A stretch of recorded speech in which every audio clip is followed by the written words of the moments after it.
शारदीय नवरात्र उत्सवनिमित्त श्री क्षेत्र मोहटा देवी येथे पहिल्या दिवशीची सायंकाळची महाआरती जगदंब सार्वजनिक ट्रस्टचे विश्वस्त नोटरी पब्लिक अँड विक्रम वाडेकर, सौ पूजा विक्रम वाडेकर तसेच नगरचे जिल्हाधिकारी सिद्धाराम सालीमठ साहेब यांच्या हस्ते संपन्न झाली। जिल्हाधिकारी सालीमठ साहेब यांनी तसेच विश्वस्त मंडळ व संस्था प्रशासनाने परिसराचा उपाययोजना कायदा सुव्यवस्थेचा आढावा घेऊन बैठक देखील घेतली।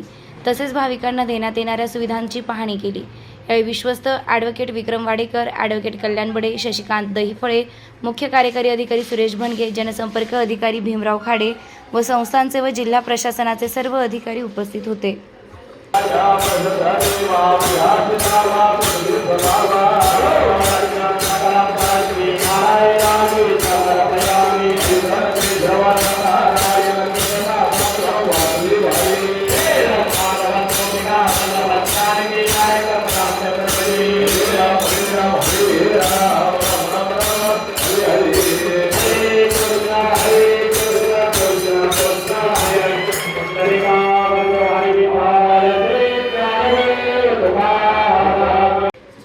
प्रतिनिधी सुनील शेवाळे, पाथर्डी।